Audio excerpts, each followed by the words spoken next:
At what age should men that don't have any symptoms should think about getting their hormonal levels checked, thyroid, testosterone, and so on, just to have a baseline to compare with it later when they're 40, 45? At what age should they start worrying about that?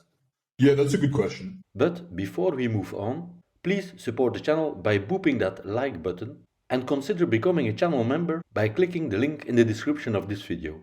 I guess it depends on how well you're doing, because there would be two camps of guys. There'd be the guys who were doing really well and who were thriving, and the guys who are, not so much. So I think regardless from a prevention and like optimization standpoint, I think getting your bloods done every year or every couple of years is a good idea, even from the age of 18 to 21, whenever you want to start taking responsibility for that.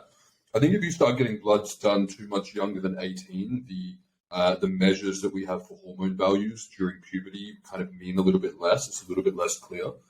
But I think getting your bloods done every year is a good, or every couple of years, and getting a comprehensive panel done, not just your hormones, but all your different markers, is a good idea.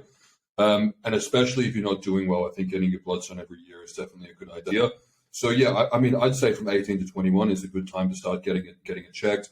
I started getting my blood work done when I was about 21, 22, and that was very useful for me, who started HRT at about 25, to be able to see that, okay, there was a trend that was emerging in my early 20s. So I think the earlier you can start, the better. But I do also caution guys, like, don't get too obsessive about getting your blood work done. Like, I've seen some guys go down a bit of like a dark rabbit hole with, like, becoming obsessive about it.